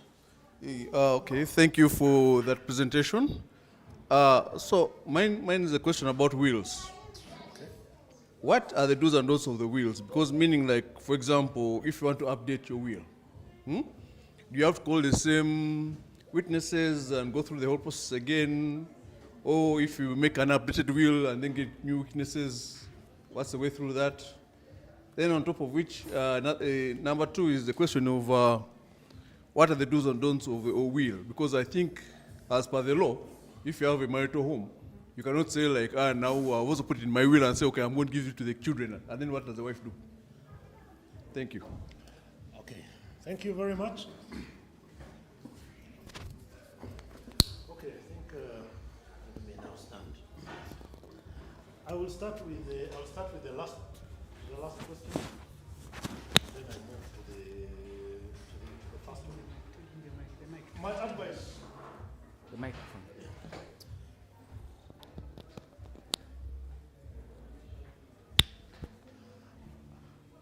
My advice, if you already have a will and you're thinking about updating it, there are two ways. There are two ways of doing it. One, you can disregard the previous one and write a new one. You can disregard the previous one and write a new one, and that is where you find the wills saying all previous wills are hereby revoked, and this is the current one. And the revoked ones are determined by date. If this one is a current date, the older ones are revoked. My personal advice is you should never do that, because it is important to see the progression of your ideas. So as opposed to rewriting a will, you do what they call an addendum, additional instructions on the will. So you know what? When I gave Ochama the land in Naguru, it was still there, but I've since sold it. Yeah, so I have rearranged my things. So instead of that one, he's going to share with so and so the property in Kololo. They will split it halfway, so that a person can see a progression of your ideas. It is usually more difficult to challenge the way you're thinking, because there is a progression, and your original will is there, and all the additional instructions they just keep following. It also shows the progression of your assets and whatever. And just a quick question: does it have to be the same witnesses? no, the law does not mention names. It doesn't say that the witnesses have to be Rugambo and so on. It just says 2 witnesses. So as long as you have 2 witnesses, so if you do, and now this is the law has changed. The witnesses have to sign every page. They have to.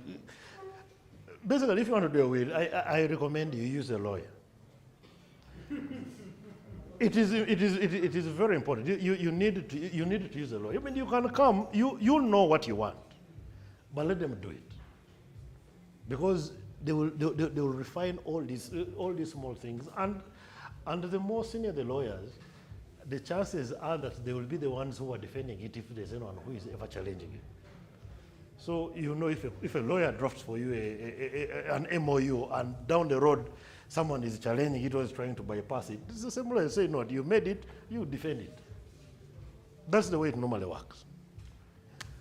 So the modalities of updating the will, like I said, as long as you maintain the instructions, there are 2 witnesses, and they can be different, because the previous witness may be dead, but as long as they know that witness was there, the will is valid. Expiry of letters of administration, yes, they did. People were administering estates forever, and the makers of the law decided, you know what, we need to periodically have these people come in and show us what they are doing. That's why they put a cut-off date. Now you cannot administer an estate over 2 years. Every 2 years, if you have not finished, you go back and you renew those letters. And that is also because a will is a poor trust. See, those long estates, those which take a very long time, that's because maybe there are some minors. They are waiting for them to reach maturity. So essentially, a will is becoming a trust. So now the law is saying, you close this estate. If you haven't, come and renew. And it's a long process, it is expensive. So again, we are going to get to the issue that he asked about how do you set up a trust and why it is a better idea than a will for purposes of managing your assets. Can you exclude people from your will? Yes. By law, your things are yours. You can give them to whoever you want. But also by law, you cannot fail to distribute things to your children. If you do not give your children things in your will, you must mention reasons why in your will. If you don't put in reasons, then it will be challenged. So, Sendaula, you're writing a will, you're saying, this son of mine, I'm not giving him anything because the other day I wanted this and he banged me in Golo. So because of that, I'm not going to give him anything. That's the reason. Because that is disrespect. Yeah? This one, I was sick, I called, I said, I need someone to check on me, they did not come. So they're not going to get anything. No matter the age of the child? And especially if they're over 18, they shouldn't even get anything because they're adults. They should go and make their own things. So really, the law is very strict when you're dealing with minors. But over 18, Over 18, they can't challenge. they can because they're children, but when they're adults. Okay, so you're saying that if they're below, you have to add them to your will, or else you have to give an excuse. How flimsy it is. All your children must be mentioned in the will. Once you mention them, one, you have acknowledged them, these are my children. You get? Now, when it comes to distribution, if you're not giving your children something, the law wants you to give a reason. The reason is yours. It doesn't have to be justifiable. So this guy, he refused to make for me breakfast. That is the reason. No one is going to challenge it. For you, breakfast was important. If they did not make it for you, then they are out. Exactly. So. But that's only for what is okay. What I want to understand with this point is that even if you list the children, it's not a must if the children are above or any of them is above 18. You don't need. It's not a must to give them to distribute anything to them. But if they are below, you have to. No, all the children must, because you see you're not there. So they are your children, whether they are 40 or whatever. What I'm saying is the law looks a little differently upon minors and adults. You can actually say, these are my children, 1, 2, 3, 4, 5. All those children who are above 18 should make their own money. That's the reason. Because you've mentioned them and said, well, these are adults, let them sort themselves out. I'm only sorting out the children. And you see now all these questions again will bring us to the reason why I am going to give you a bit of an explanation about trusts and why they are so much better than wills. Because remember, you've given instructions, but you're not there. So people may say, this one here was always making for us noise. Let us do our own things. And if they sit down and agree, they can do their own things. So,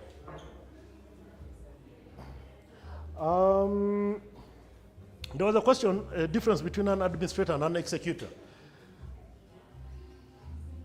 When someone dies, in law there are two things. There is a tested succession, where there's a will, and intestate succession, where there's no will. Where there's no will, that is why you hear letters of administration and administrators of an estate. Where there's a will, that is where there are executors, because those ones are named in the will as people who are going to execute their will. That is as simple as I can make it. So administrators, but people use them interchangeably. Even when there's a will, you'll hear people talk about administrators and this and that.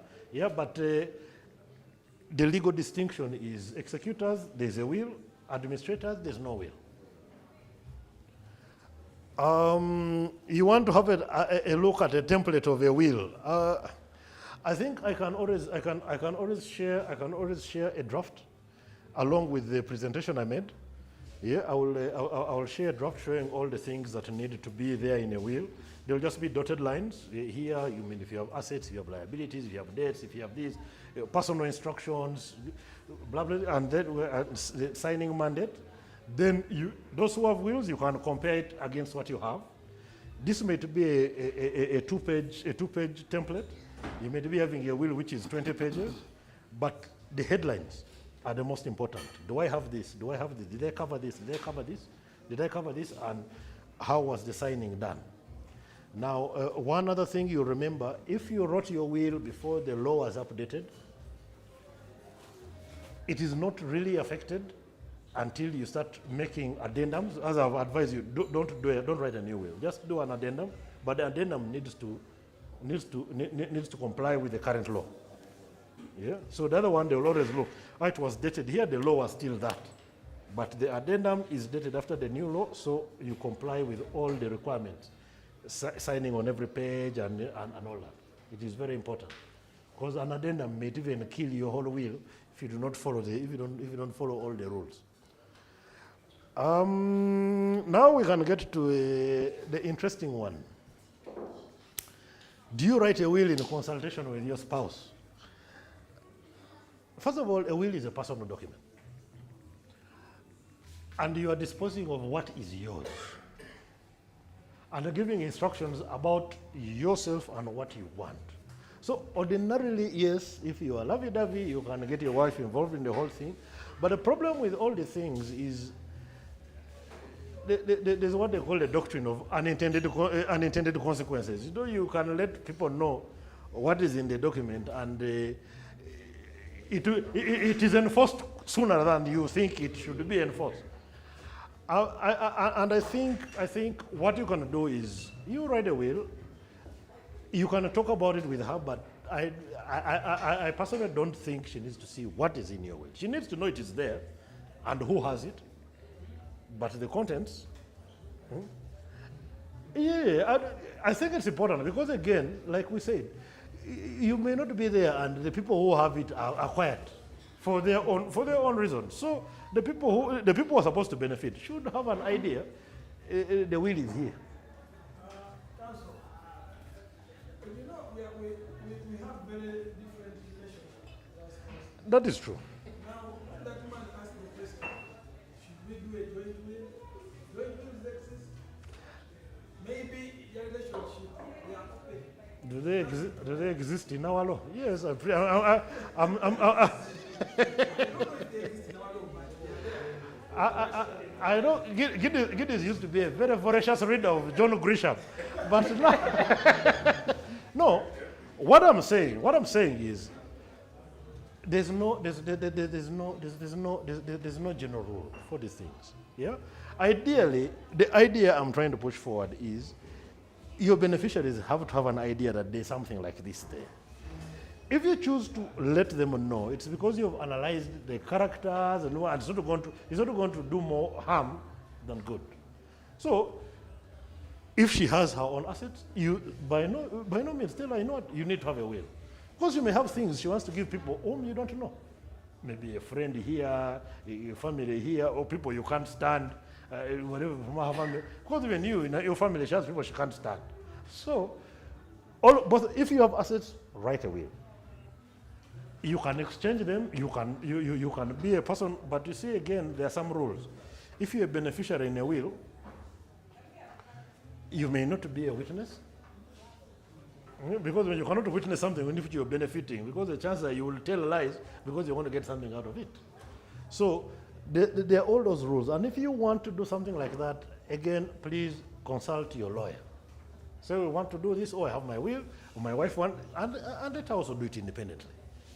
I think it is good because some people also have their own things. And as far as I'm concerned, my female clients who are married, I always advise them, say, no, please have something which is yours.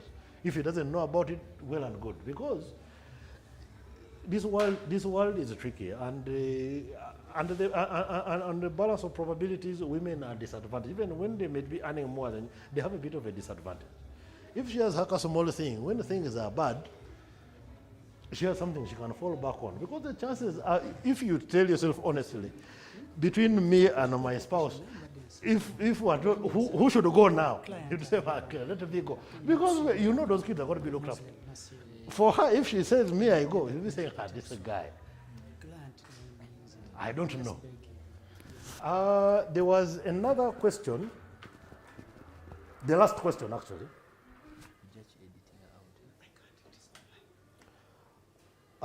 Okay, this was from Paul. How do you set up a trust, and how do you verify and check on the honesty of the trustees? Okay, a trust is set up by a trust deed. A trust deed is not too different from a will. A trust deed is basically instructions. I'm setting up this, it's going to be called this, it is going to do this and this and this, and the properties of the trust are going to come from here and here. These are the beneficiaries. The one who sets it up is called the settler, the person who is creating the deed, and in there you give instructions. Now, a trust runs by being managed by, I will say, professionals. Now, if it's a very big estate, there are times when you need them as one of the trustees, a bank. Some people will have maybe a law firm or a lawyer. Basically, a diverse set of professionals. And at times, institutions are better. Yeah, institutions are better because that institution just nominates a person, but the institution is in itself live. But again, depends on the size of the estate. Like I said, you cannot be having an Arsenal jersey and a pair of Crocs, and then you call, and then you call Centenary. So, you know what? I need you guys as one of my trustees and whatever. So, the topic is long. I'm going to give you some more tips while we wind this up, because we have people who have been joining us from very far. But that's how you set up a trust. The rules for a trust are very strict. There is a whole law that governs how trustees handle trust properties. There's a lot of trusts that you will already know. The Catholic Secretariat, that is a trust. The Church of Uganda also is there's a trust which is running those properties. There's a lot of trusts. So trusts transcend. We shall have an additional conversation. Let's wind this up. Thank you so much for being. There's a question you never answered. I am going to answer those ones now. Colleagues, we're cognizant of the fact that we have amongst us some people who are fasting and they need to go and break their fast. I kindly request that we take into consideration that and we engage Ken on the platform. Let's have this discussion, carry on the platform, and you can also take his contact. I know he's just hands away from us. Eh? Let's take up this one. Let's engage him. If they don't finish it here. Let's engage him hereafter, and yeah, we'll get clarification from him. It's my humble request, yeah. So as we close, just a few key takeaways. One, building capacity. It comes back to Kageni's question. How do you ensure that you pass on a business, yeah, and it's successful, yeah? But it comes back to building capacity. Are you intentional about the people that you're leaving behind? Are you intentional about sharing your knowledge and the skills that you have acquired, yeah? How do you do that? In my profession, it requires me to ensure that people are prepared for life after work, but also to ensure that I have a healthy talent pipeline. But how do I have a healthy talent pipeline? I have to ensure that I train people, yeah, at whatever level of society, yeah? We share knowledge and skills, you mentor them, yeah, and you coach them. That's the only way you can ensure that you've set up a system and you can pass it on to another generation. Then sharing judgment, he spoke about it, Kenneth. I'm not going to delve more into it. And building systems. So one of the challenges he has talked about is about succession, is the ego and wanting to have the control. Yes, but I think what answers that, Kenneth, it is still building capacity. Yeah, because if you're sure that the people that you want to pass this on to have the necessary or the capacity to handle it, yeah, then you'll have broken the ego barrier. So that's the only way we can mitigate such a challenge in regard to succession. So as we close, we have some pending actions as a group, a cohort. We have 19601 invest discussions that we had the last time we were here. We have not been able to conclude them or to carry them further because we are all engaged in quite a number of ways. It's my humble request that you be patient with us. We are working on something and we shall come back to you when it has been materialized. Yeah? So we shall share that. And more about the cohort. Amongst us, we have a fellow cohort member who is a member of an association to which I belong to, the Human Resource Managers Association of Uganda. For all of you, I believe you're all in different professions where HR professionals serve you. It's my humble request that you reach out to your fellow colleagues in support of Paul Rugamba. Paul, please stand up. Yeah.